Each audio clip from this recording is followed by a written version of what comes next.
ओम शांति। आपका जन्म आंध्र प्रदेश में हुआ है। लौकिक में आपने वकालत की डिग्री ली है और आप 20 सालों से ब्रह्मा कुमारी में जुड़े हुए हो। आप 14 सालों से समर्पित हो और अब अनेक प्रतिमों के धनी हो, जिससे सबको योग कराने में और कोर्स कराने में और देश विदेश की सेवा करने में, और आप नाइजीरिया में हो। आप अधिक सेवादारी हो। बहुत बहुत धन्यवाद आपका। बहुत बहुत वेलकम। ओम शांति बहना। आपका आवाज बंद है बहन। ओम शांति। ओम शुक्रिया जी परिचय देने थैंक के यू। लिए। सबसे वेलकम पहले आपको। थैंक यू जी, थैंक यू। सबसे पहले आई अपोलोजाइज, ये डिले हुआ थोड़ी सी। ऑनलाइन की सेवाओं में हर एक से हम मुलाकात कर सकते हैं, परंतु ऑनलाइन की थोड़ी अपनी डिसएडवांटेजेस भी होती है। कभी कभी कनेक्शंस फ्रीक्वेंसीज अलग अलग हो जाती है, तो कनेक्शन जुड़ने में दिक्कत हो सकती है। तो समय की विडंबना को हम अपोलोजाइज करते हैं। आज का हमारा टॉपिक है जैसा संस्कार वैसा शरीर, अर्थात हमारे संस्कार ही आधार है हमारे शरीर की बनावट के लिए। अभी इस संगम युग में हम सब परमात्मा द्वारा परमात्मा का परिचय और हम मनुष्य आत्माओं का भी यथार्थ परिचय हमने प्राप्त की है ना। तो इस परिचय में हमको बहुत सारी चीजें समझ में आई है। परमात्मा का परिचय माना रचयिता का परिचय, और अपना परिचय माना मनुष्य आत्माओं का परिचय, रचना की परिचय। तो इसमें परमात्मा का परिचय थोड़ा बहुत जानते थे, परंतु स्पष्ट तरीके से अभी जाना है। और मनुष्य का परिचय बिल्कुल नहीं जानते थे, पूरा पूरा अभी हमने जाना है। अर्थात मनुष्य ही मुख्य है। देखिए, सारी क्रिएशन जो है वो मनुष्य आत्माओं की पीछे है। मतलब जो रचना कहते हैं या फिर जो भी ज्ञान भी सुनते हैं रचना के बारे में, वो मनुष्य आत्माओं के लिए ही हम सुनते हैं, उनके ही बारे में हम सुनते हैं। बाकी रचना का ज्ञान अर्थात कोई पशु पक्षी पेड़ आदि के बारे में नहीं सुनते हैं। और इस ज्ञान में भी कैसे हम हैं, क्या क्या सुनते हैं। देवताएं थे, असुर थे, और ये दोनों भी मनुष्य ही है। किस आधार से मनुष्य देवता बनते हैं, किस आधार से मनुष्य असुर बनते हैं, आप सबको पता है, कर्म। और सूक्ष्म में जाएंगे वो कर्म किस आधार से बनते हैं, संस्कार। देवताओं का शरीर अलग है, असुरों का शरीर अलग है। उनकी बनावट, उनके कर्म, उनकी मन की अवस्था इत्यादि बातों से जुड़ी हुई है। तो कर्म का सूक्ष्मता में जाएंगे तो संस्कार ही हमको समझ में आता है। अर्थात जिन संस्कारों के साथ हम रहते उस तरीके से ही हमारी शरीर की बनावट होती है। देखिए, देवताओं के 3 नेत्र होते हैं, देवताओं के अनेक भुजाएं होती है, ऐसे कहते हैं ना। वास्तव में ऐसे कोई देवता नहीं है जिनके अनेक भुजाएं अनेक चीजें ऐसे होती है, परंतु वो सिर्फ मनुष्य की तरह ही दिखाई देते हैं। जो बाहर दिखाई देते हैं वो सब उनके अंदरूनी शक्तियां हैं।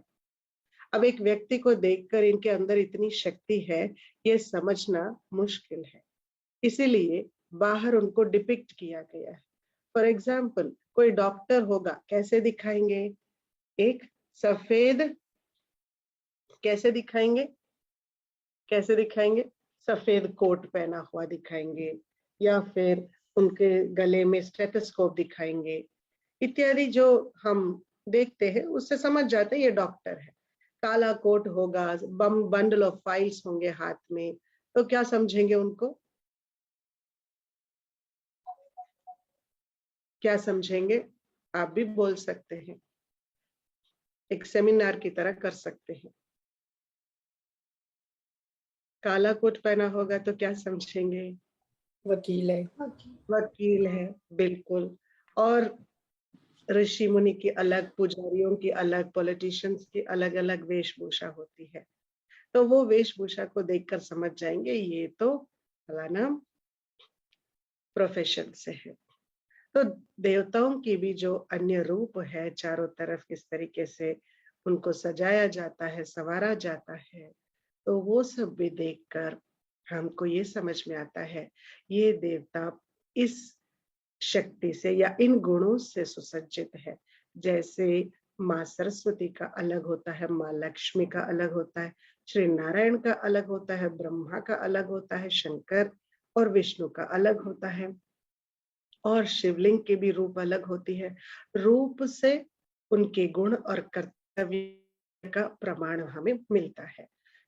एक शिवलिंग को छोड़कर सभी देवी देवता है, क्योंकि शिव तो परमात्माय नमः है, बाकी सब देवताय नमः, ब्रह्म देवताय नमः, शंकर देवताय नमः, विष्णु देवताय नमः, दत्तात्रेय नमः, या कोई भी देवी देवताओं को ले लीजिए, वो नमः जब करते हैं वो देवी देवताओं के ही ये लिस्ट में आ जाते हैं। अब देवी देवता कैसे दिखते हैं? मनुष्य की तरह दिखते हैं। परमात्मा निराकार शिवलिंग के रूप में दिखाया गया है, परमात्मा को मनुष्य के रूप में दिखाया नहीं गया। अब जब हम देवी देवताओं को देखते हैं और उनके जो फैले हुए अलंकार को देखते हैं, तो वो सब अलंकार उनके अंदरूनी ताकत या उनकी अंदरूनी शक्तियां या उनकी अंदरूनी कैपेसिटी को दर्शाता है। तो 3 आंख दिखाना अर्थात देवताओं को वो तीसरा नेत्र है जिससे वो स्वयं की पहचान में सदा रहते हैं कि मैं आत्मा हूं, साधारण नहीं, मैं दिव्य आत्मा हूं, मैं शांत स्वरूप आत्मा हूं। स्वमान सहित उनकी स्मृति रहती है, इसलिए वो गुण उनके चेहरे से, उनके कर्मों से, नयन नक्श से, पूरे उनके व्यवहार से दिखाई पड़ते हैं। इसलिए देवताओं के भी बहुत बहुत चाहने वाले हैं, बहुत विधिवत पूजा करते हैं, मंदिरों में प्रतिष्ठा करके पूजाएं ऐसे करते जैसे उनकी दिनचर्या में एक हिस्सा हो। कई तो देवताओं को एक संबंध रूप में याद करते हैं, कई तो देवताओं को अपना एक पारिवारिक हिस्सा समझते हैं। आपका भी ऐसा था कभी लौकिक में? जब पूजा पाठ करते थे किसी देवता को अपने भाई, माँ, बाप या कोई परिवार का सदस्य के रूप में आपने देखा है? बताइए।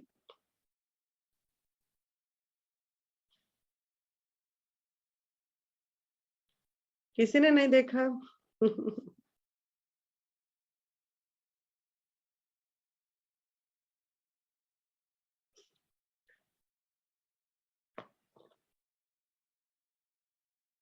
किसी ने देखा या नहीं देखा? सुन तो रहे ना सभी? हाँ जी, सुन रहे हैं। इस जी। रूप में तो नहीं देखा है।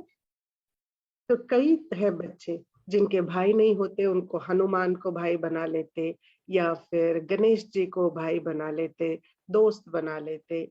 बचपन में ही देवताओं के साथ इस तरीके का संबंध जोड़ने की प्रेरणा हमारे परिवारों में दिया जाता है, क्योंकि देवता है बहुत अच्छे हैं, हाईली पावरफुल है, हाईली हेल्पफुल है, इसलिए कनेक्ट किया जाता है। किसी का अगर कोई संबंध से वंचित है तो वो संबंध देवताओं से जोड़ देते, क्योंकि देवताएं बहुत नजदीक महसूस होते थे, दिखने में मनुष्य की तरह ही है। तो ये कहने के लिए काफी है, देवताई मनुष्य है। और फिर दूसरी तरफ देखते असुर है, और असुर भी कौन है? वो भी मनुष्य है। वो वैसे जैसे दिखाते हैं ना, ऐसे रौद्र के रूप में क्रूरता के साथ उनका चेहरा, और बिल्कुल इतना बड़ा विशाल काया रहता है, बहुत ऐसे ऊंचे, ऐसे नहीं होते हैं। वो भी उनके अंदर के असुरपना है, अर्थात अवगुणों की प्रदर्शन है, विकारों की प्रदर्शन है, कमी कमजोरियों को दर्शाने का तरीका है। जैसे हम आपको कहे कि आप क्रोध को चित्रीकरण करें या प्रेम को चित्रीकरण करें, तो फिर आप चित्र में क्या बनाएंगे? मनुष्य का चित्र लेंगे और क्रोधी होने का चेहरा दिखाएंगे, है ना? इट्स क्योंकि ह्यूमन फॉर्म में ही दिखाएंगे। कहने का भाव ये है, असुर इन आसुरी संस्कारों से भरे हुए हैं। अब आसुरी संस्कार कौन से हैं? काम, क्रोध, लोभ, मोह, अहंकार, ईर्ष्या, द्वेष, आलस्य, अलबेलापन और अनेक भय के साथ जो व्यवहार में आता है वही असुर कहा जाता है वो भी मनुष्य, परंतु उसी को असुर कहा जाता है। तो यहाँ सारा स्वभाव की बात है, यहाँ सारी स्वभाव की बात है, संस्कारों की बात है।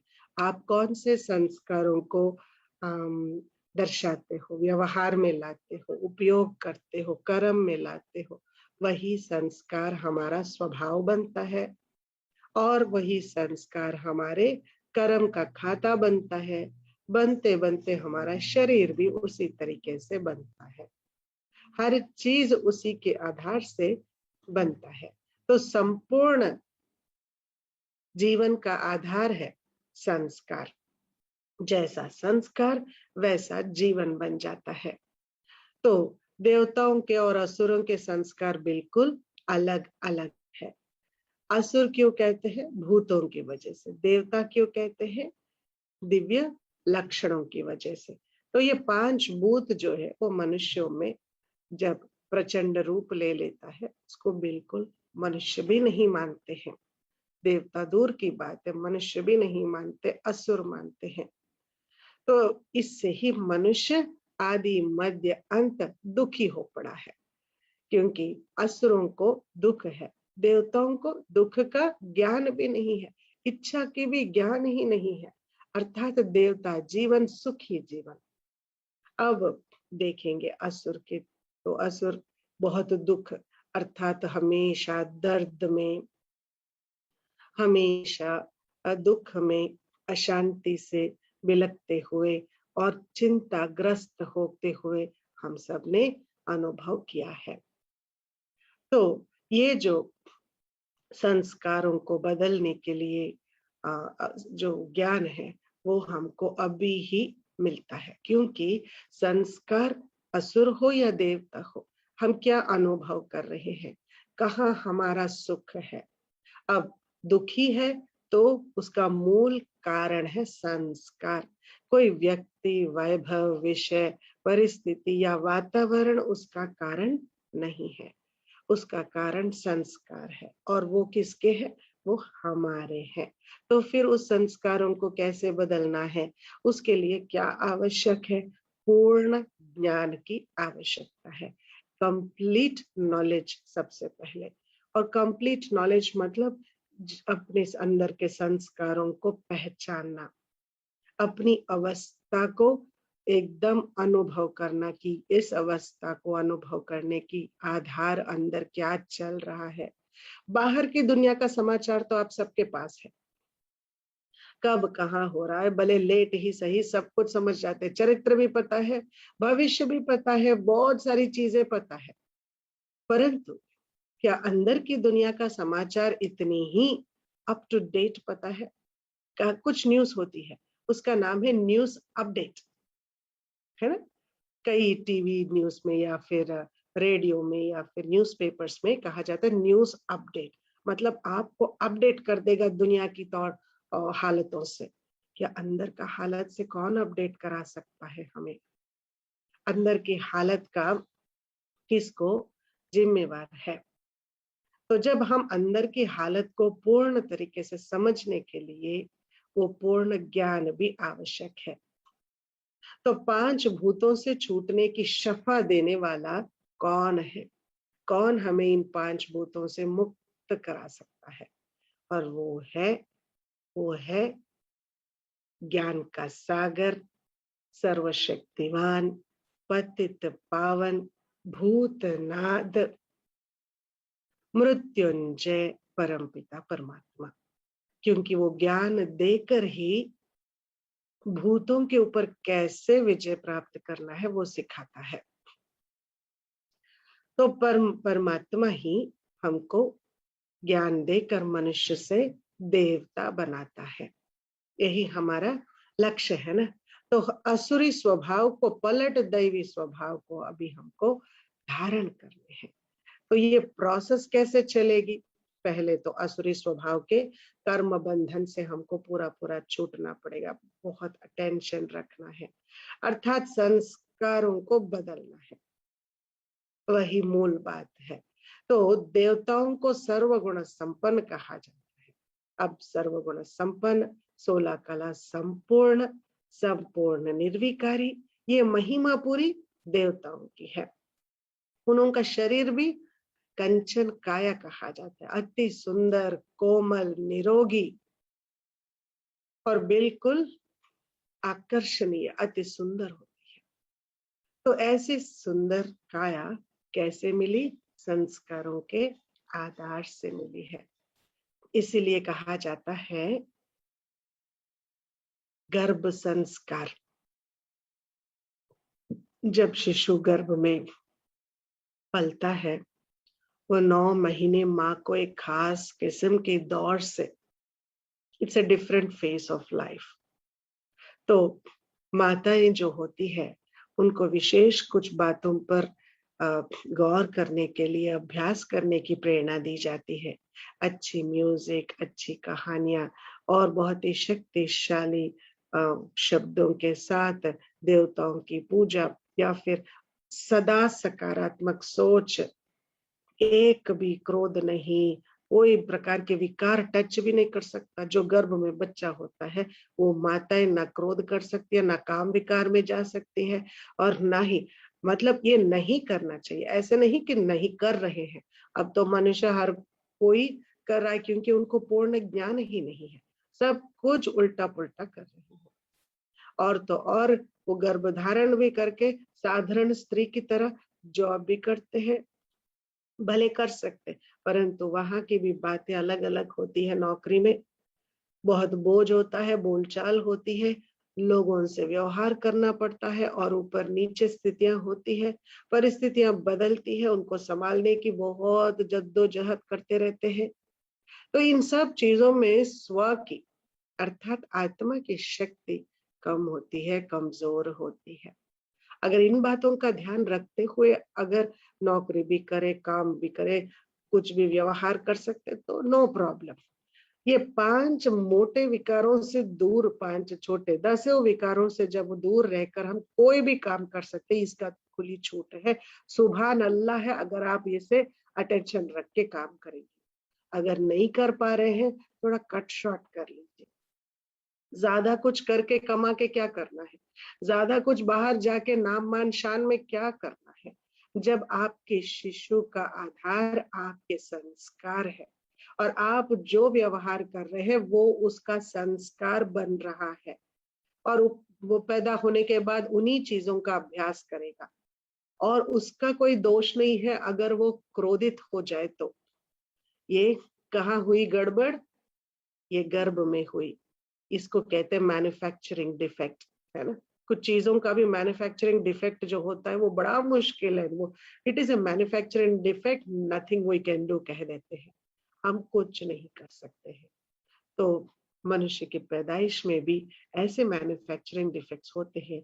अगर हम ठीक से ध्यान नहीं रखेंगे, कुछ बातों की बिल्कुल अटेंशन नहीं रखेंगे, तो परमात्मा हमें समझाते हैं कि ये कैसे करना है, संस्कारों को कैसे हमें सुधारना है।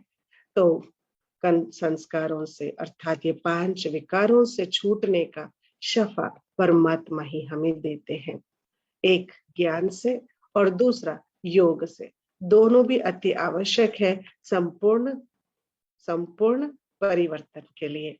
तो कौन है यहाँ संपूर्ण परिवर्तन करने वाला? जो समर्थ वो। और कौन है समर्थ? परमात्मा ही एक जो समर्थ है, अर्थात पूरा अर्थ उन्हीं के अंदर है।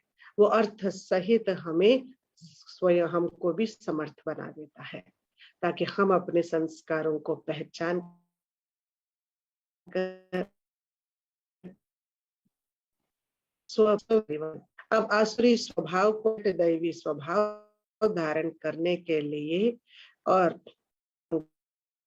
छूटना पड़ेगा। अर्थात संपूर्ण संस्कारों की परिवर्तन तब ही होंगी जब हम अंदर के स्वभाव भी परिवर्तन कर लेंगे। पर इसके ऊपर एक विशेष अटेंशन भी देना पड़ेगा। ज्यादा से ज्यादा ये स्मृति में रखे कि मैं कौन, स्वमान के आधार से स्वभाव और स्वभाव के आधार से संस्कार। तो स्वमान का अभ्यास के बगैर कोई भी काम स्वमान के बगैर नहीं करना चाहिए। आप इधर से उधर चल रहे हो तो मैं क्या सोच रही हूँ, बहुत अटेंशन से स्वमान लेना पड़ेगा। क्योंकि लोग बहुत सारे करते हैं काम जिनमें उनको ही पता नहीं वो क्या सोच रहे हैं, कैसी उनकी स्थिति है। इसीलिए बहुत नेचुरली विकारों की प्रवेशता, कमजोरियों का प्रभाव में हम चले जाते हैं। इसलिए वो स्मृति, वो स्पृहा अंदर बहुत आवश्यक है। हम कहीं से भी गुजरते हो, हमारे मन में क्या चल रहा है, मन के ऊपर एक आंख डालना ही पड़ेगा। क्योंकि वो ज्ञान का तीसरा नेत्र तो हम सबके पास है। तो वो आंख डालकर उस दृष्टि से मन के ऊपर हमेशा अटेंशन, ये मन तो कहाँ जा रहा है, क्या कर रहा है, किन कामों में व्यस्त है, ये जो काम कर रहे हैं क्या इसमें तुम सहयोग दे सकते हो। मन का भी सहयोग होगा तभी कहेंगे लगता है इसने ये काम दिल से किया है, इन कामों में उनका दिल बसा है, इसीलिए उनका कर्म का सफलता बहुत श्रेष्ठ है, बहुत अच्छा है। मैंने कभी नहीं देखा वो इतना कुछ करते भी कभी हारा हो, कभी थका हो। उनके कर्म के फल हमेशा अच्छे होते हैं, क्योंकि ये भगवान के लोग हैं ना, ये भगवान को प्यार करने वाले हैं। ऐसे ऐसे कई लोग बात करते हैं। जब आप स्वमान के आधार से अटेंशन रखकर अपने मन के ऊपर अपना कर्म करेंगे तो देखिए, संस्कारों का आधार क्या है, हिसाब किताब के आधार से भी संस्कार बनते हैं। कभी कभी हमको पता है ये सुसंस्कार है, ये दुस्संस्कार है, परंतु हम जानते हुए भी, ना चाहते हुए भी दुस्संस्कार को कर्म में ला लेते हैं, और वो है हिसाब किताब। मतलब पूर्व, इसलिए उसको संस्कार कहा जाता है कि इतनी आदत पड़ी हुई है कि हिसाब किताब का भी बोझ बहुत है। वो जो बुरा या नेगेटिव का खाता जमा है वो घड़ी घड़ी हमको नेगेटिव की तरफ ही खींच लेता है। तो इन सब बातों को ध्यान रखते हुए एक स्वभाव है, एक संस्कार है, एक कर्म बंधन है अर्थात कर्म का बंधन, दूसरा है, तीसरा, चौथा है कर्म का हिसाब किताब। ये सब कुछ एक एक करके हमको ठीक करना पड़ेगा, क्योंकि ये सब एरियाज हमारी अस्त व्यस्त हो पड़ी है। तो पहले तो ज्ञान मिल गया ये एरियाज के बारे में, ये चीजों के बारे में, और दूसरा इन एरियाज में जो गफलतें हो रही है उसको ठीक करने के लिए, गफलत अर्थात एक कमजोर शक्ति, उसको शक्ति नहीं कहा जाता है but it's a weak energy, पर उसको ठीक करने के लिए इंटेंस पावरफुल प्योर एनर्जी चाहिए। तो ये प्योर एनर्जी कहाँ से मिलेगी हमें, प्योर एनर्जी कहाँ से मिलेगी बताइए।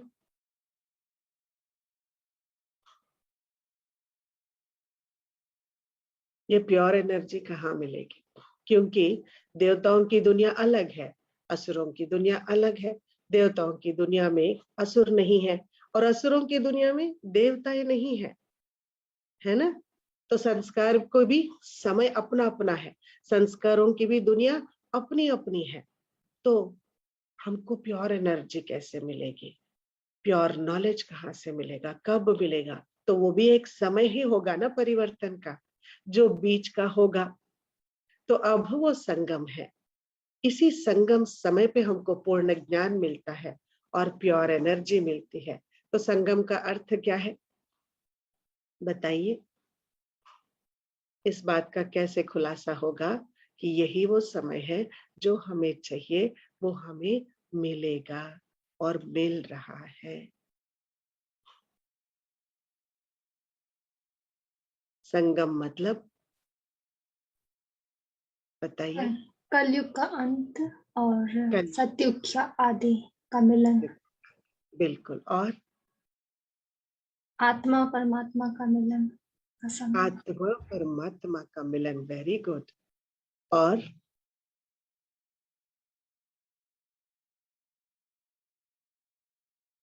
कलयुग और सतयुग का मिलन। कलयुग और सतयुग का मिलन, वेल सेड। और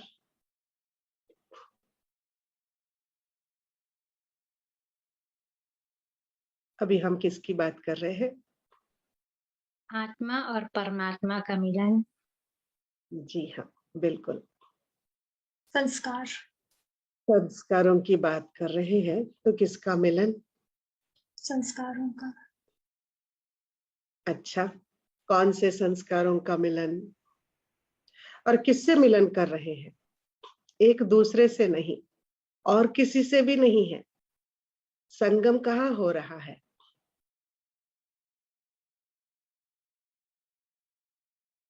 संगम कहाँ हो रहा है, बताइए। हमारे अंदर। स्वयं के अंदर ही ये संगम है। दैवी संस्कार और असुरी संस्कार के बीच चल रहा है।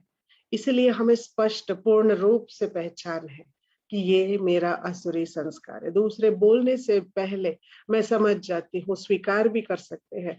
जो संगम युग को समझते हैं वो स्वयं के असुरीपनी को अच्छी तरह पहचानते हैं और बहुत ऑनेस्ट भी है उस संस्कारों को बदलने के लिए, क्योंकि संगम में ही हमको ये पहचान मिलती है समर्थ परमात्मा से कि हमको समर्थ बनना है, तो परिवर्तन संस्कारों का करना है।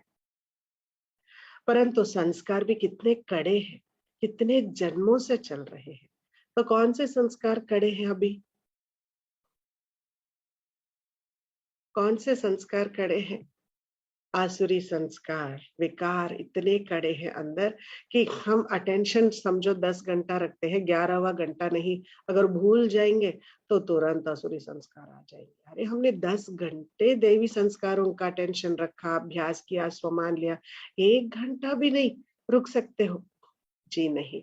अंदर जो कड़े संस्कार है वही उभर कर आ जाएंगे। अचानक के पेपर में जो अंदर के कड़े संस्कार है वही आ जाएंगे। इसीलिए दैवी संस्कारों को कड़ा बनाने के लिए घड़ी घड़ी अटेंशन और स्वमान का अभ्यास लगातार अति आवश्यक है। हर बार स्वमान, सोने से पहले स्वमान। स्वमान अर्थात आप अपने अंदर एक सुंदर इंजीनियरिंग रीप्रोग्रामिंग कर रहे हो। स्वमान का अभ्यास अर्थात अंदर आप एक चीज को स्पष्ट कर रहे हो अपने आप से, नो मैटर व्हाट, मैं तो यही हूं। जब इतना आप अपने आइडेंटिटी को अंदर से परिवर्तन करके रोशनदार बना रहे हैं, उस रोशनी की आइडेंटिटी आपकी धीरे धीरे धीरे धीरे परमानेंट आइडेंटिटी बन जाएगी। और जो अंधेरी रूपी, काली साया रूपी, कड़े संस्कार रूपी जो 63 जन्मों से चलता आ रहा है, वो धीरे धीरे धीरे मिटते जाएंगे और रोशनी फैलती जाएगी। और तब क्या कहेंगे? इनके तो दैवी संस्कार है, कड़े संस्कार है ही नहीं है। कड़े संस्कार एकदम हमको रिजिड बना देते हैं, बिल्कुल बिल्कुल एकदम, कैसे शरीर में एक किस्म की सख्तपना आ जाती है, और वो सख्तपना शरीर को ठीक नहीं। कौन सा शरीर बहुत ही सख्त रहता है, बताइए? कौन सा शरीर बहुत ही सख्त रहता है? Dead body. Dead body, absolutely. Dead bodies बहुत ही ऐसे सख्त रहते हैं, पर हम तो जीवित है ना, तो हम अपने संस्कारों के ऊपर अटेंशन रखते हुए, दैवी संस्कार चाहते हुए हमको इमर्ज रूप में रखना है। वो है स्वमान के आधार से। हम ये जितना भी करें, योग भी बड़ा आवश्यक है। स्वमान का अभ्यास जो करते हैं वही परमात्मा की याद में ज्यादा तक टिक सकते हैं, कनेक्ट हो सकते हैं, क्योंकि फाइनली संस्कारों को कौन बदल सकता है? हम अटेंशन रखेंगे, फिर भी एक और शक्ति की आवश्यकता है फॉर द ट्रांसफॉर्मेशन, क्योंकि संस्कार इतने कड़े हैं कि हमारे अंदर इतनी शक्ति नहीं है। हम सिर्फ अटेंशन रख सकते हैं, पर इतनी शक्ति नहीं है कि कंप्लीटली हम चेंज कर सके, क्योंकि ये काम के लिए कोई और मुकर्रर है। आत्माओं की जो दिव्य गुण है या देवताई स्वभाव संस्कार है, इसका कैरेक्टराइजेशन, इसकी क्रिएशन किसने की है? एक ही क्रिएटर है, एक ही रचता है, एक ही समर्थ परमात्मा है। तो ये उसी का काम है, संस्कारों को परिवर्तन करना। इसीलिए हम उनके महिमा में गीत भी गाते हैं, असतोमा सद्गमय, तमसोमा ज्योतिर्गमय, मृत्योर्मा अमृतंगमय, ओम शांति शांति शांति। हे परमात्मा, मुझे असत्य से सत्य की और मृत्यु से जीवन की और इस तरीके से क्यों हम बोलते हैं? क्योंकि ये जो परिवर्तन है, ये जो यात्रा है मंजिलों तक पहुंचने की, ये सिर्फ और सिर्फ परमात्मा के साथ ही हो सकता है। परमात्मा का साथ मतलब योग, to always be in his company and under his canopy of protection. तो उसी का साथ निभाना, इसलिए बाबा सदा कहते हैं हाथों में हाथ हो, एक सखा की तरह भी स्वीकार करो। सर्व संबंध के आधार से ही ये राजयोग हो सकता है। कोई ना कोई संबंध परमात्मा के साथ, फिर मजा ही मजा है। उस संबंध की अपनी बातें होती है, जैसे छोटे बच्चों से कैसे बात करते हो, बड़ों से कैसे बात करते हो, ये सब अलग अलग होता है ना। तो उसी तरीके से कभी परमात्मा को बच्चा बना लो, कभी परमात्मा को पति बना लो, कभी पिता बना लो, कभी भाई बना लो, कभी बहन, कभी युगल। इस तरीके के संबंधों को जोड़ते हुए और निभाते हुए, ऐसा नहीं कि परमात्मा तो मेरा बाप है ही, उसका तो काम ही है मेरी देखभाल करना, नहीं। संबंधों को निभाना एक कला है ना। जो निभाते हैं वो बड़े प्यार से निभाते हैं, ध्यान रखते हैं, हर सुबह हर शाम संबंधों के लिए कुछ ना कुछ स्पेशल करते हैं। तो ये सब एक रिलेशनशिप को मेंटेन करना है, क्योंकि हमारा कनेक्शन का फाउंडेशन ही रिलेशनशिप है। फिर वो रिलेशन होगी तो उस प्रकार की कम्युनिकेशन भी होगी, नहीं तो कम्युनिकेशन बहुत बिगड़ गया। क्या करते थे, हे परमात्मा, हे दुख हरता सुख हरता, हे भगवान करके हाय हाय मचाने वाले दुख के दुखड़ा सुनाने के लिए हम भगवान को याद करते हैं। ना अटेंशन रखना है, ना स्वयं रिस्पॉन्सिबिलिटी लेनी है अपनी कर्मों की, ना ही ट्रांसफॉर्मेशन की जिम्मेवारी लेनी है। सब कुछ उसी के ऊपर डाल के हम खुद अपने आप तो बहुत अपने आप से बुरा भी कर सकते हैं, अपने आप के ऊपर बगैर अटेंशन कुछ भी कैसे भी जीवन जिएंगे, और परंतु श्रेय परमात्मा के ऊपर डालेंगे। ये कौन सी होशियारी है? तो अभी हमको यह टेंशन मिली है, सदा उसको अपने मन बुद्धि से साथ में रखना, तभी वो अपना फोर्स हमारे अंदर भर सकता है। ये है उसका काम। ये भी हमको स्पष्ट जानना है कि ये जो मेरे अंदर परिवर्तन मुझे चाहिए, इसके लिए इसका काम उसका है, तो उसको मुझे उसका काम करने देना है। तो वो एक ही तरीका है। परमात्मा मेरे ऊपर काम कैसे कर सकता है? जब मैं उसकी याद में बैठ जाऊंगी। याद में बैठना अर्थात मन बुद्धि को कंप्लीटली समर्पण कर देना, तब वो मन बुद्धि को ऑपरेशन भी करेगा, ट्रीटमेंट भी करेगा और एम्पावर भी करेगा। तो इसी को कहते हैं पुरुषार्थ। तो संस्कार अर्थात कड़े संस्कारों को मिटाने का यह सर्वश्रेष्ठ तरीका है, क्योंकि सारा ही संस्कारों के ऊपर है। चाहे वो जन्मों का बोझ हो, कर्मों का बोझ हो, सब कुछ संस्कारों के ऊपर ही है।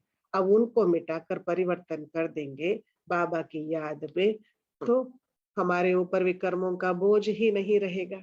जब बोझ नहीं रहेगा तो भोजन भी अच्छा करेंगे और शरीर भी अच्छा बनेगा।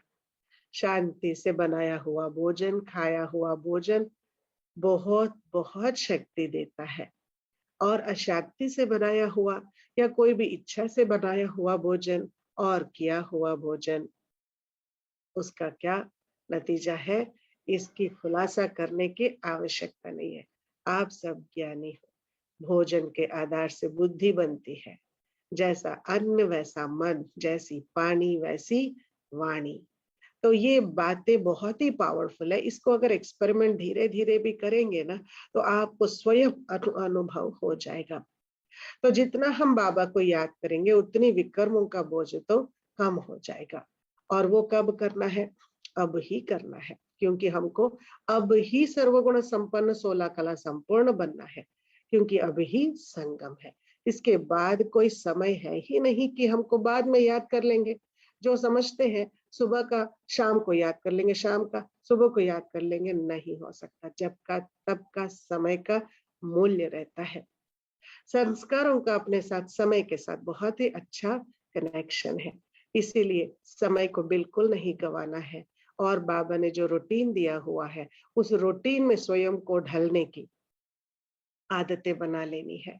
और आदत ऐसे कड़े बना लो कि बस छूट ना जाए। और आदतों को बनाने के लिए आपको कोई कन्विंस करने की आवश्यकता ही नहीं है, बस भगवान वाच है, मुझे करना है, चलो करते हैं, क्या दिक्कत है। अब इन बातों पे जरा अटेंशन देंगे, धारणाओं के ऊपर, और एक्यूरेट करेंगे, तो आपका समय, आपकी बुद्धि धीरे धीरे धीरे इन बातों में बिजी रहेगी। फिर आपके मन और बुद्धि के पास समय ही नहीं है दुनियावी बातों के लिए, दुनियावी तौर तरीकों के लिए, दुनियावी समाचार को सुनकर आ ऊ करने के लिए, और ये चाहिए वो चाहिए, दुनियावी आकर्षणों में जाने के लिए। ये सब कौन करता है? दुनियावी भोजन, दुनियावी संबंध, दुनियावी आकर्षण, दुनियावी पदार्थ, दुनियावी संबंध, संपर्क और परिस्थितियां, दुनिया के जो इन्विटेशंस होते हैं, वो सब बातों में कौन जाता है? जिनके पास बहुत समय हो ये सोचने के लिए कि मुझे तो बैलेंस करना पड़ेगा, बाबा ने कहा है। ये सोचने के लिए कि उनको भी निभाना पड़ेगा क्योंकि उनको भी ज्ञान में लाना है ना मुझे। ये सोचने के लिए उनका उनका पास नहीं जाऊंगी तो वो क्या समझेंगे मेरे बारे में। देखिए, इससे डिसर्विस हो जाएगा। अगर मैं नहीं जाऊंगी, वो मैं जिनसे जुड़ी हूँ ऐसे बाबा को भी वो निंदा कर देंगे। इसलिए उन सबको चुप कराने के लिए, गृहस्थ में रहते हैं ना, बहाना ये भी मिल जाता है। तो इतनी सारी बातें सोचने के लिए कितना टाइम चाहिए, और कैसी कमजोर बुद्धि भी चाहिए। क्योंकि जो बुद्धि घड़ी घड़ी वहां जाती है, वो लोग शादी मुरादी में है तो वो लोग निमंत्रण देंगे तो जाना ही पड़ेगा, वो अलग बात है, एक चक्कर लगाना। पर उसी के विषय में समय स्पेंड करना, कपड़े खरीदना, सज धजना, ये सब करना, इतना टाइम उसमें जा रहा है। कोई गलत नहीं है, परंतु कितना सही है ये प्रश्न है जो स्वयं से पूछना है। और हमारे पास इन चीजों के लिए समय नहीं है। मन का ऊपर अटेंशन रखना, एक्यूरेट दिनचर्या की धारणाओं के ऊपर अटेंशन रखना, बाबा की मुरली दादी ने 5 बार पढ़ा क्योंकि दादी को बनना है ना देवता, फिर हमें क्या बनना है? अगर हम बाबा को नहीं दादी को भी फॉलो कर लो तो अहो सौभाग्य, दादी को नहीं दीदियों को भी फॉलो कर लो अपने सेंटर के, अहो सौभाग्य। जितना ज्यादा समय हो सके, क्योंकि समय की बात है। इस समय अगर संस्कारों को परिवर्तन करने के लिए नहीं देंगे तो और कोई समय पूरे कल्प में है ही नहीं, और कोई जन्म में नहीं है। तो ये ज्ञान हमको जब मिलता है, हमको ये लक्ष्य बन जाते हैं कि मुझे सर्वगुण संपन्न 16 कला संपूर्ण बनना ही है। तो कब बनना है? अभी बनना है, क्योंकि अब संगम है। अब 16 कला संपूर्ण, संपूर्ण निर्विकारी कैसे बनेंगे? कौन से 16 कला है? 1 2 3 बोलने की कला, सोचने की कला, करने की कला, सॉरी 16 कला का अर्थ 16 नंबर की कला नहीं है। किसी किसी ने 16 अच्छी अच्छी बातें लिखी है, बहुत अच्छी बात है। मनन चिंतन करके ये विषय में धारण करनी चाहिए, बहुत अच्छी बात है, सच में अटेंशन रखने वाली बातें, मेरी ही बातें हैं, मुझे कैसे व्यवहार करना है, कैसे बोलना है, कला है। Because it is art of living, art of thinking, art of vision, art of speaking, art of writing, art of क्या है, understanding, art of behaviour and art of time management. ये सभी आर्ट से कलाएं हैं, मना नहीं है, ये सभी सही है, परंतु कंप्लीट नहीं है, क्योंकि सीक्रेट कुछ और है। गिनती में आने वाली 16 कलाएं नहीं है, और भी बहुत सारी कलाएं हैं, पर 16 कला संपूर्ण इसलिए कहा गया है क्योंकि संपूर्णता 16 नंबर पे जुड़ी हुई है। अर्थात जो चंद्रमा होता है, जो 16वें दिन की पूनम की चांद होती है, वो एकदम चांदनी की रोशनी से भरपूर होता है। तो वो चांदनी की रोशनी की भरपूरता की निशानी है 16 कला संपूर्ण, ना कि 1 2 3 4 वाली 16 कला है। कितनी भी कलाएं हैं, संपूर्ण कलाएं, सभी कलाओं में 16 कला संपूर्ण बनना है। समझ में आए? तो वो 16 कला संपूर्ण, वो चांदनी वाली निखर हर कला में कैसे आए? नहीं, हम बचपन में हम में कोई कलाएं नहीं है, हमको ये नहीं आता, वो नहीं आता। ठीक है, आपकी बचपन बचपन हो गई, ज्ञान की बचपन है, परमात्मा ने चुना है, कुछ तो सोच के चुना होगा। चुनना अर्थात देवता के लिए बनाना। ऐसे नहीं कि अभी हमने इलेक्शंस के लिए कंटेस्ट करने के लिए हमने अर्जी डाली है, नहीं, you are not elected, you are selected. जो सिलेक्शन में होता है मतलब you are already selected. Selected और इलेक्टेड में फर्क है, फर्क है ना। Elections has to be elected by everybody. you have applied to contest for elections, but here you are selected, मतलब आपकी हो गई विजय, आपको देवता बनना ही है, there is no other choice। आप इस मार्ग पर चल पड़े हो, आप तो भगवान की सिलेक्शन हो। तो अपने ऊपर ये बातें आप लागू करना है, इतनी नशे की बात है, तब जाकर आपको 16 कला संपूर्ण अभी ही बनने की प्रेरणा मिल जाती। तो क्योंकि ये कई पूछते 16 कलाओं के बारे में, इसलिए स्पष्टीकरण दिया गया। जैसे 100% होता है, वैसे 16 कला। अभी भी कई भाषाओं में भारत के ये कहा जाए, ये तो 16% सच है, ये 16 आना खरा है। ये तो बिल्कुल तेलुगु में कहते हैं पदहारणाला आड़पड़चु अम्माई, मतलब ये 16% सच्ची और अच्छी लड़की है, मतलब कंप्लीट गुड गर्ल। हर बात में उपयोग करते हैं, सिर्फ बिजनेस के लिए नहीं। कुछ बात की वर्णन करनी है, कुछ विशेषताओं की आपको सराहना है, तो ये 16 उपयोग किया जाता है। और ये है चाँद से कनेक्टेड 16 संपूर्णता। 16 श्रृंगार भी है। ये 16 बातें वो लोग कहते हैं, पर 16 श्रृंगार मतलब बहुत ही कंप्लीट सुंदर दिखना।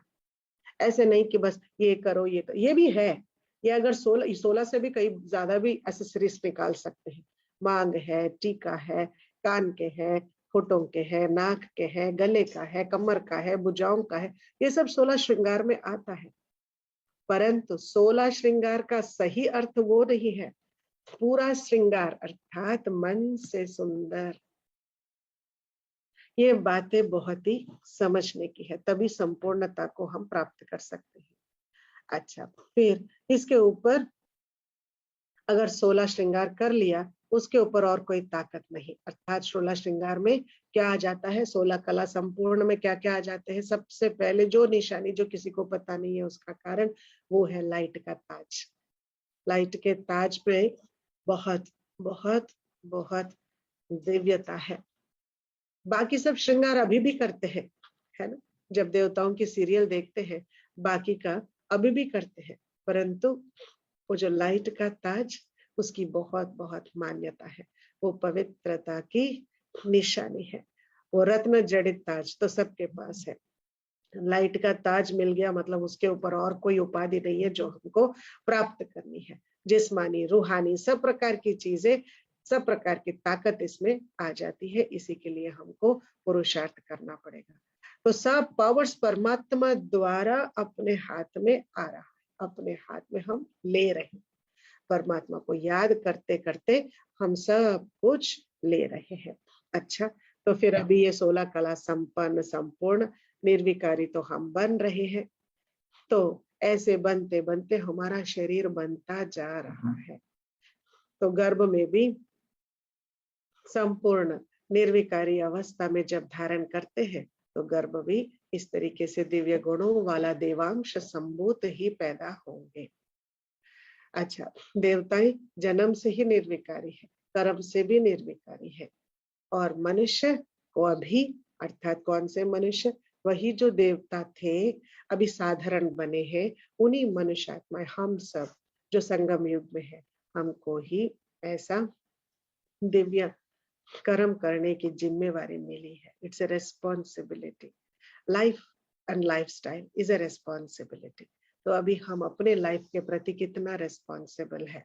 क्या हम हर एक्शन ऐसी कमिटमेंट के साथ, एक रेस्पॉन्सिबिलिटी के साथ निभाते हैं, या फिर आज जो होगा ड्रामा में देखा जाएगा, जो लिखा है वो होगा, कल पहले जो हुआ तो वही होने वाला, जो मुझे मिला था वो मिलेगा, चलेगा चलेगा चलेगा, या फिर हमको ही बनना है?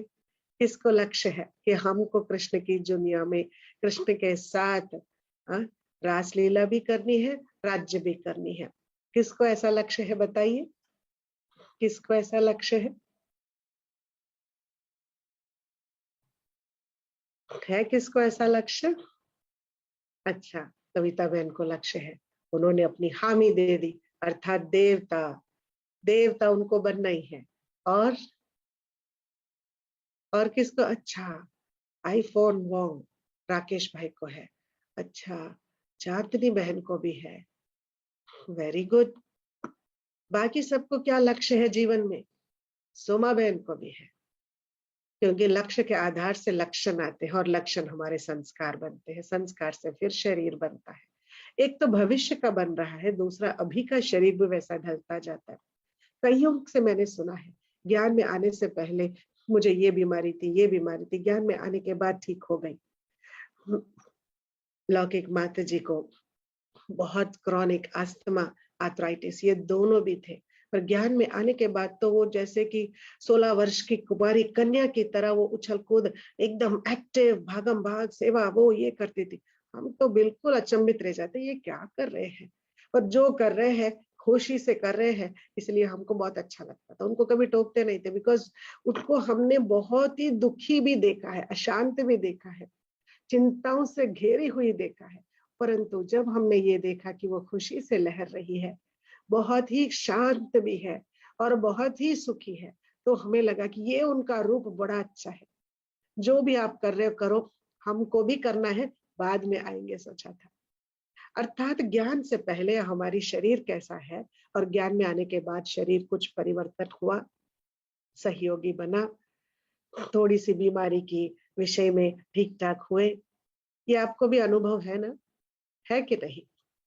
तो इन्हीं अनुभवों को हम अपनी प्रेरणा बनाएंगे और हम साधना करेंगे, प्यार से करेंगे। इसमें कोई मेहनत की बात ही नहीं, बाबा कभी मेहनत नहीं कराता है बच्चों से ना। तो हमको क्या करना है, याद रखना है, आने वाले 84 जन्मों के शरीर का बनावट अभी की संस्कारों की धारणा के आधार से है। कितनी बड़ी जिम्मेवारी की सोच है ये। जो जिम्मेवारी लेते हैं ना, वो अपने सोच में भी अटेंशन रखते हैं, बाबा को साथ रखते हैं और कर्म करते जाते हैं। परमात्मा इस समय आकर हमें संपूर्ण आनंद, संपूर्ण निर्विकारी, संपूर्ण ज्ञान, संपूर्ण खुशी, सब कुछ संपूर्ण दे रहा है, तो हमको लेना चाहिए। कहा गया है ना, अरे भगवान भाग्य बांट रहा है तो तुम क्या कर रहे थे? कुंभकर्ण की नींद में सोए पड़े थे। कुंभकर्ण अर्थात जिसका करण, करनी, जिसकी करनी, कर्म आम जनता की तरह नहीं होनी चाहिए। कुंभ बहुत ही विशेष है, परंतु कुंभ बहुत ही प्रजा की जैसा भी है। आम जनता की तरह हमारा कर्म नहीं होनी चाहिए। कुंभकर्ण की नींद में सोए पड़े हैं, बस दुनियावी आकर्षणों में डूबे हुए हैं, समय ही नहीं है। और ये कहना, ये ऐसे समझते हैं, ऐसा कहना तो बहुत स्टाइलिश लैंग्वेज है या फिर अप टू डेट। हम तो ये, हमारे पास टाइम नहीं है इन सब बातों के लिए। क्या करें सिस्टर, इतने सारे काम है और इतनी सारी रिस्पॉन्सिबिलिटीज है, इंसान कितना कर सकता है। और ये कहते हैं जो सही है वो ठीक करेंगे, जो नहीं करना है वो सब करते करते अपने आप को बिजी रख लेंगे और एक्सक्यूज देंगे, इस काम के लिए हमारे पास समय नहीं है। तो समय ही नहीं है तो संस्कारों को पहचानेंगे कैसे, सुधारेंगे कैसे? और जब संस्कार नहीं सुधरेंगे तो शरीर कैसा सुधरेगा? ऐसी अनसुधरे शरीर, बीमार ग्रस्त शरीर, असहयोगी शरीर, असहनीय शरीर को लेकर फिर भी खूब दुखी होते रहेंगे। ये एक विशेष साइकिल है और इसी साइकिल में फंस फंस कर, ढस ढस कर रह जाएंगे और इसी को कहते हैं दुख की दुनिया की मौत। मौत ऐसी हो जो सुख ही दे सबको। एक सुखी मौत का अर्थ है जिसके संस्कार बहुत अच्छे होते हैं, उनका शरीर को छोड़कर भी बहुत ही सुखी तरीके से छोड़ेंगे। वातावरण भी सुखी, चारों तरफ की आत्माएं भी सुखी, हर कोई शांत और सुखी क्योंकि मौत भी एक मैसेज, मौत भी एक शक्ति को लेने वाला काम करना चाहिए। जो आत्मा शरीर से छूटती जाएगी वो आत्मा अपनी शक्ति छोड़ती जाएगी। इसलिए लौकिक में भी कहते हैं कभी पिता शरीर छोड़ता है तो उसकी बेटी को बहुत शक्ति मिलती है, तो वो 1 साल के अंदर चाहे विवाह चाहे कुछ साधन अर्थात कुछ अचीव करने के लिए उसके पास शक्ति रहती है। अगर कोई ऐसे बहुत ही सक्सेसफुल हो जाता है तो ये भी कहते हैं उसके पिताजी ने शरीर छोड़ा ना, 1 साल में तो उसको ये सब बनना ही था, ये सब मिलना ही था। इसको कल्याण कहा जाता है। तो कहने का भाव ये है कि हम शरीर ऐसे छोड़ के जाएंगे जैसे सभी को पहचान हो जाए ये तो छोड़कर सत्युग गए हैं। सच में ऐसे नहीं कहने की बातें नहीं है ये तो सब स्वर्गवासी हो गए, नहीं, ये सच में सत्युग जाएंगे और हम भी इनके पीछे जाएंगे। ऐसी प्रेरणा सबको मिली है। जैसे हमारी दादी जान की, दादी गुलजार जी जिनकी तबीयत ठीक नहीं थी, तो हम सब कितने महीने योग योग योग, एक प्रोग्राम ही बन गया योग का सहयोग। परसों एक भाई भी बोल रहा था, सिस्टर आपका योग का सहयोग तो दादी गुलजार जी के लिए था, अब तो ये खत्म ही नहीं हो रहा है, ये तो अभी कंटिन्यू हो रहा है। हमने कहा, हमने सोचा कि दादी हमको योग का सहयोग का सिलसिला में ढलकर हमको ये सिखा कर गई है, ये योग का सहयोग अति अति आवश्यक है। इसमें कुछ आत्माएं हैं, सोमा बहन है, कमलेश बहन है, जो इस प्रोग्राम के कनेक्टेड है और I think they are enjoying योग का सहयोग। रूमा बहन भी है जो शाम के प्रोग्राम में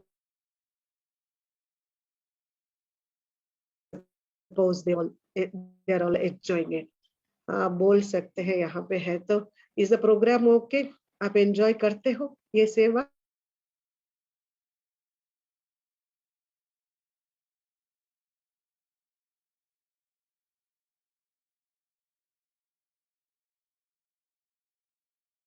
यहाँ से thank you for all of the wishes. इस तरीके के कार्यक्रम से क्या होता है, योग का सहयोग की प्रेरणा हमको दादी गुलजार जी से मिली। देखो जाते जाते भी कितना सिखा के गए हैं, इतनी उम्र में भी। यह है सूक्ष्म अभ्यास, सूक्ष्म प्राप्तियां, सूक्ष्म उपलब्धियां हमको कितना कुछ दे के जा रहे हैं। क्या हम भी आगे आने वाली पीढ़ियों के लिए क्या दादी गुलजार नहीं बनना चाहते हैं? दादी जान की दादी गुलजार हमारे कर्मों के द्वारा, हमारे जीवन शैली के द्वारा, हमारी सोच के द्वारा हमारे दिलों में अभी भी जिंदा है। So let's keep our पूर्वज with us always। ब्रह्मा बाबा हमारे साथ, हमारे मुस्कुराहट में जिंदा है, मम्मा हमारे साथ है। डेफिनेटली आपके थ्रू जितना मम्मा को, दादियों का, वरिष्ठ भाई बहनों का सुनने को मिला, we haven't had such experience before, and it's of course due to COVID, but you are doing your very best to keep us up to date with everything, sister। बहुत प्रेरणादायक।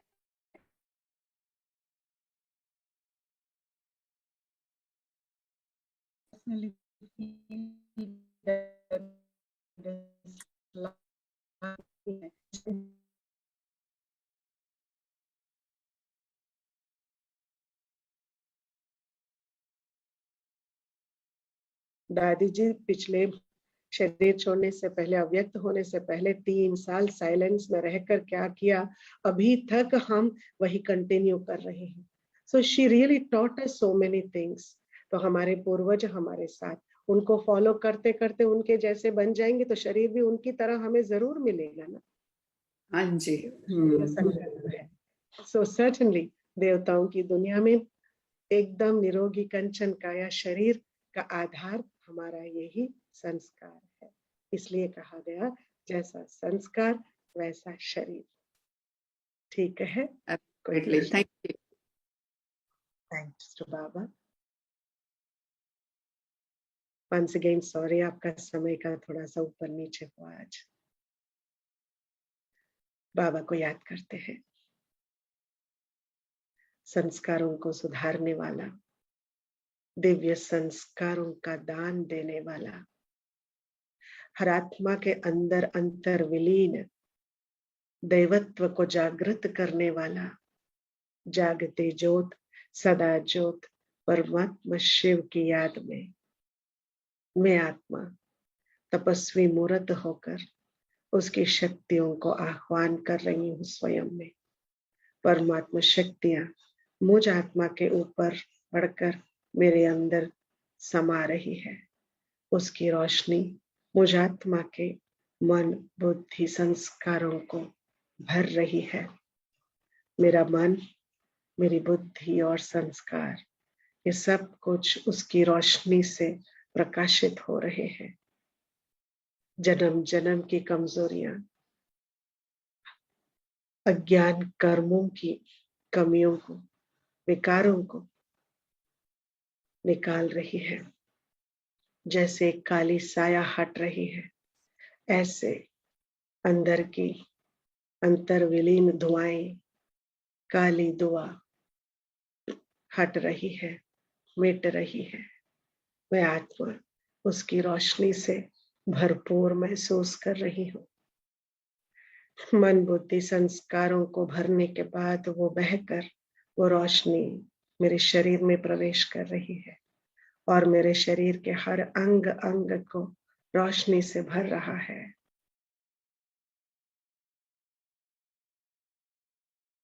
शरीर के कोई भी कोने पे कोई भी तकलीफ नहीं है। शांति की शक्ति भी पहुंच रही है, प्रेम की शक्ति भी पहुंच रही है, आनंद की शक्ति भी पहुंच रही है, ज्ञान, पवित्रता, सुख, सत्यता, हर प्रकार की शक्ति की रोशनी शरीर के कण कण में पहुंचकर भर रही है, भरपूर हो रही है। अब ये देह भी मुझ आत्मा की रूहानी यात्रा में, रूहानी सेवा में, विश्व सेवा में सहयोगी बनकर पुण्य का खाता जमा रहा है। ये शरीर धीरे धीरे निरोगी सतयुगी बनता जा रहा है। मैं आत्मा इस संगम युग पर इस शरीर के भ्रुकुटी के बीच में बैठकर अपनी भविष्य सतयुगी गर्भ को देख रही हूँ। वो गर्भ जो मेरी अनेक जन्मों की पुण्य का फल है, संगम युगी विशेष अद्भुत रूहानी जन्म का पुरुषार्थ का फल है। उस गर्भ को मैं नमन करती हूँ जो मुझे सतयुगी देवता के रूप में आह्वान कर रहा है। मेरी कल्प कल्प की इस यात्रा में शुरुआत बना है। ये गर्भ मुझे सतयुग में प्रवेश करने का महाद्वार है। इस द्वार से फिर सतयुग की देवताई राज्य की सुख की श्रृंखला को शुरू करूंगी।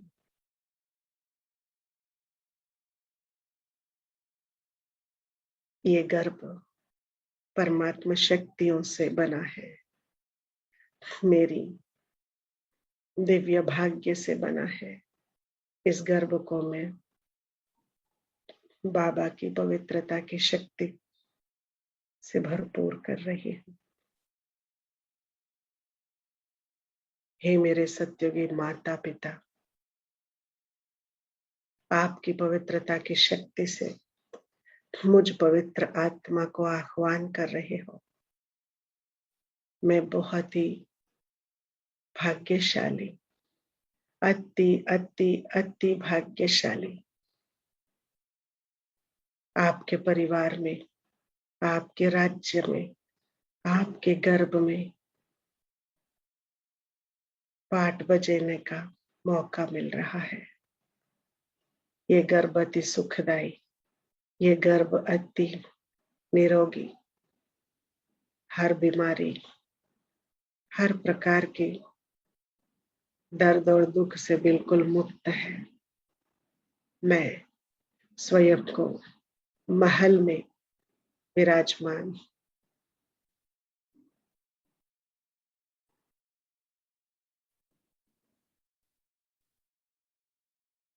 गर्भ से अति सुख का अनुभव कर रही हूँ।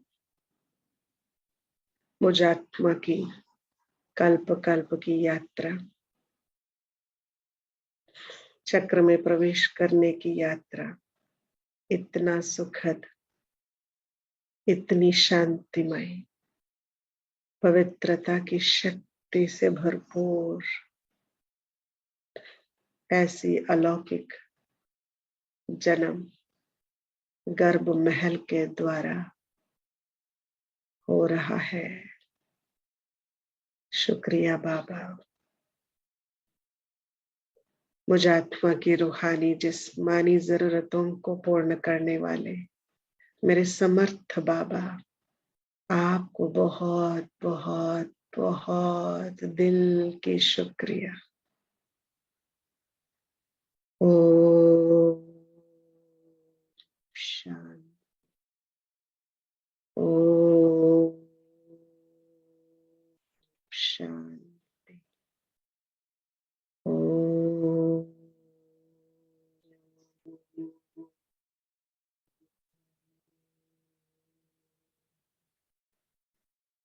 शांति।